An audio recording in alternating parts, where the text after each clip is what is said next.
IVOR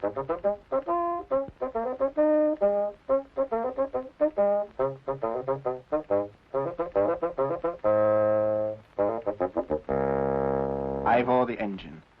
Do you remember last week I told you how IVOR whistled his one note for Evans the song, the choir master of Grumbly Choral Society? And Evans said, no, he was sorry, that one note just wouldn't do for the choir, and IVOR wouldn't be able to sing with the choir.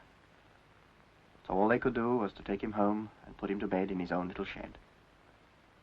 The next morning, Jones's team came down over the hill as usual, opened the doors of the shed, picked up the firewood. Morning, IVOR, it's a lovely morning, choir or no choir. And he lit his fire. And soon they were out, down by the water tower.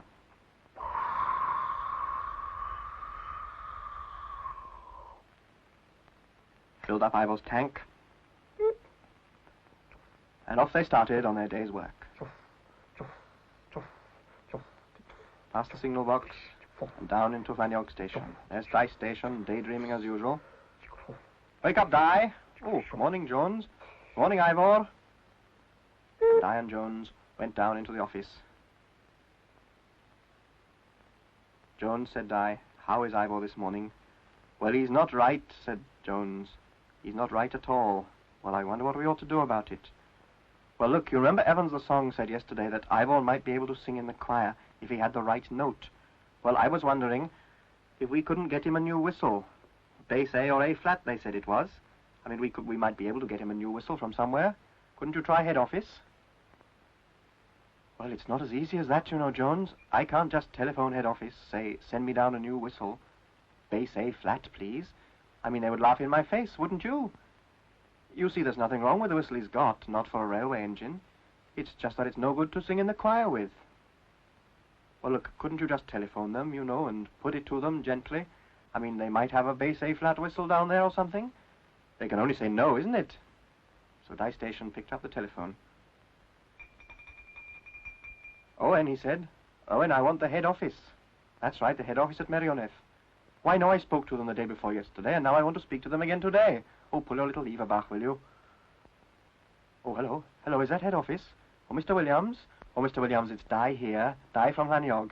Well, you know, we took our little engine down to Pontypool Roads and showed it to the chief engineer, like you said. Well, look, the chief engineer looked at him, and they said there's nothing wrong with him. Nothing mechanical. No, they said he's unhappy. That's right. They said something had upset him. Well, that's what they said. Well, look, Mr. Williams, we found out what it was. Yes, we had a little investigation, and it seems that IVOR is a very musical little engine, and he's not satisfied with the whistle he's got. No, it's a squeaky little whistle, and yes, that's right. Well, we thought we might get him a new one. Oh, I see. Oh, well, that's a pity. Oh, yes, well, we might, yes, I suppose. Well, that would be a help. Oh, thank you, Mr. Williams. Yes, we'll try that. Well, I suppose we'll, yes, I see. Well, bye-bye, Mr. Williams. What did he say, Di?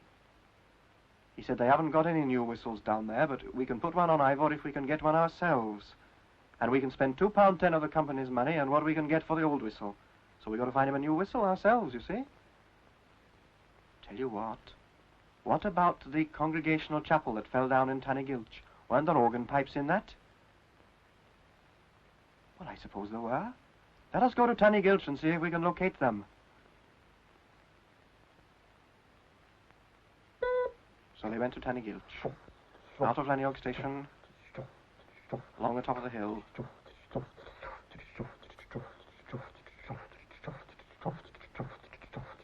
and down to Tannygilch Station. It was Claude Gillett, the station master. Morning, Jones. Morning, IVOR. Morning, Claude Gillett, said Di. Oh, it's Di Station, is it? Company. Haven't seen you for years. Claude, we are anxious to find out what happened to the organ pipes that came out of that Congregational Chapel that fell down. What, didn't Mr. Jenkins have those? Said Claude. Mr. Jenkins was working in his shop.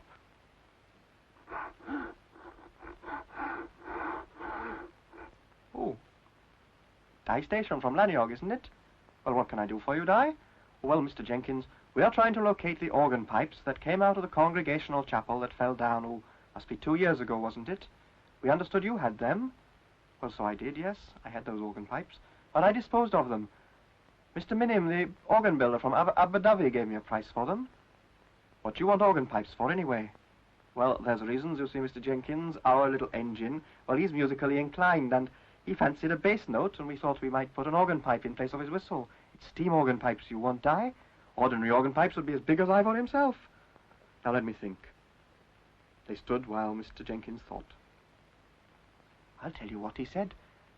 Morgan the roundabout is here this week, and I heard him say down the club yesterday that he'd got a gramophone to go in his roundabout in place of the old steam organ he used to have. Well, supposing he's still got the bits of steam organ, let's go and see Mr. Morgan, shall we? So they went down behind the schoolhouse to where Mr. Morgan was setting up his roundabout.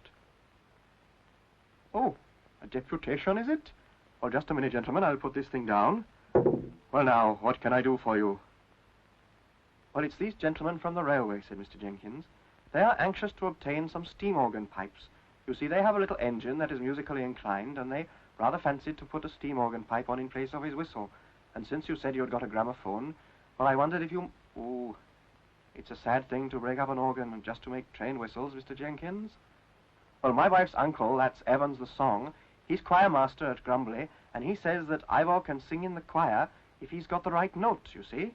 Well, that's different, isn't it? I thought my old organ would never sing again now we've got that nasty gramophone. But if it's going in the Grumbly and District Choral, that's different. You can have it, gentlemen. You can have £2.10 on the old whistle, Mr. Morgan. You can have it for nothing and keep your old whistle. I'm glad to find a home for it. There it is, gentlemen. There's the old organ off my roundabout. It's no use to me anymore, so you can help yourself to the pieces of it.